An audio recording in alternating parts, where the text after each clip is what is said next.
Few bands have been as hard to peg over the years as this one act, who debuted in 1980 with a bang, went through a slight slump during their second and third album, slowly emerged back with their fourth album, and then peaked with their fifth and sixth albums during the mid 80s. I am talking about Killing Joke, who have been described from the get go as a mixture of post punk with a slight bit of metal, which could account for the maximalist quality in a lot of the songs off the first album.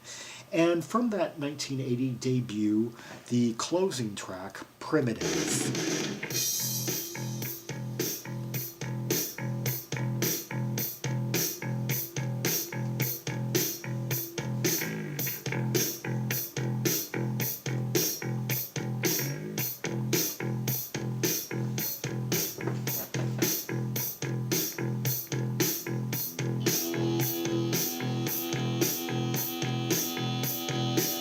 Okay, so far we're hearing that really thick bass, and there's this like droning guitar sound that's kind of coming in, sort of like a sustained. I don't quite know how it's being achieved, if it's studio trickery or just someone really knows how to hold a string.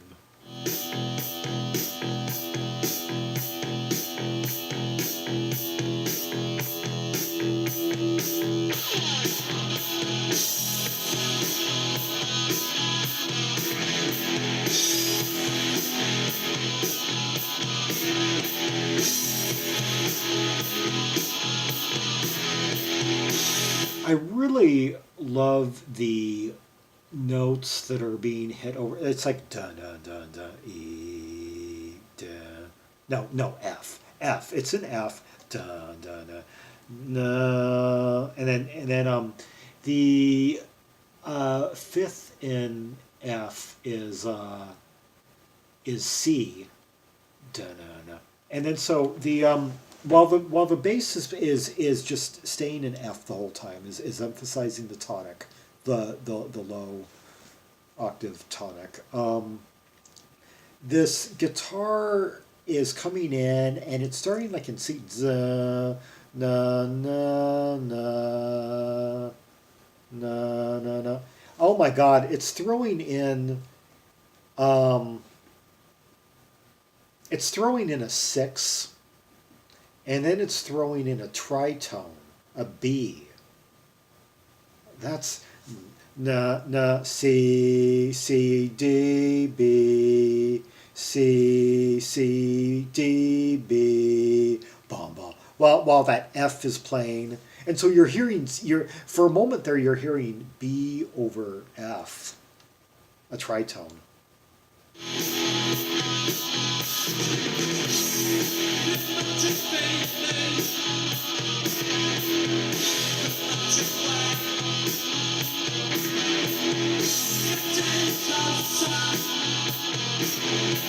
Except the effect that B note has, it doesn't so much jar over the F as it creates kind of a major seventh kind of quality in a way. It's kind of pretty in a way.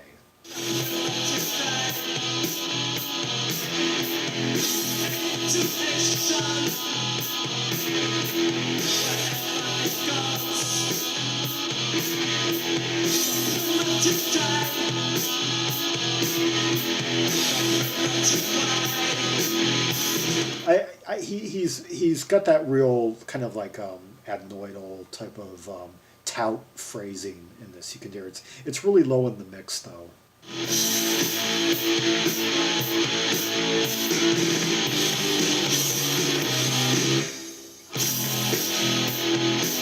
That crescendo is one of the main earworms of this piece. It's perhaps the most defining moment of the track. That dun dun.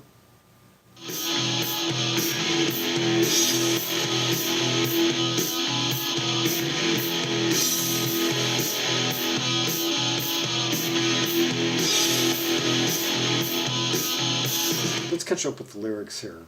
Primitive feeling, primitive way, getting closer to the primitive day, intuition wherever it goes, the primitive day, the primitive way. So it's just about facing the day and letting nature take its course. I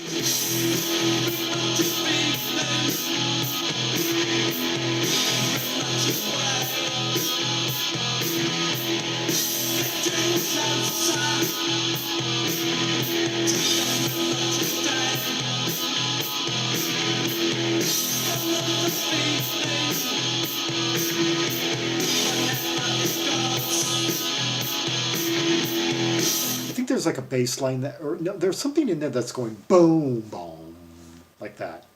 Now, because the bass is holding that one note, but there's.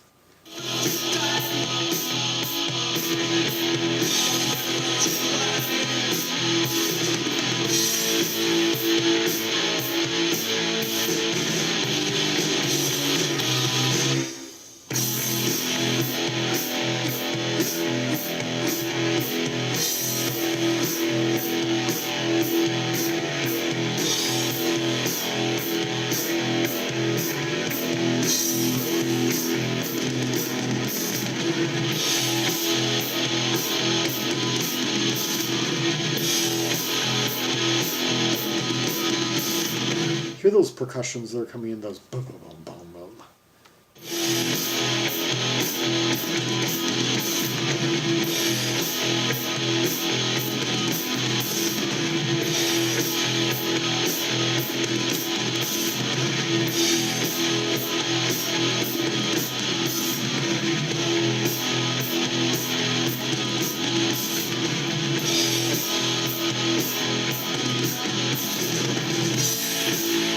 Accordingly, I guess the band produced this album themselves.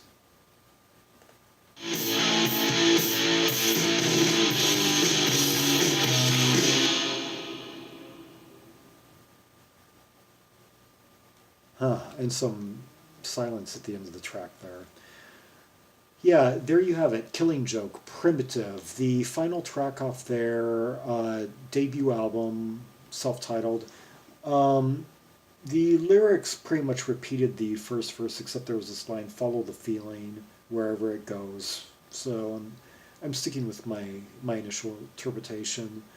Let's see, Jaz Coleman plays synthesizer in addition to vocals, and the others it's just pretty straightforward guitar, bass, drums. I'd imagine there had to have been some overdubbing on there. I didn't hear much synthesizer on that track, although I'm kind of wondering if maybe some of those sustained kind of guitar sounds were actually like distorted, or if there was like some filtering going on, like instruments plugged into pedals plugged through.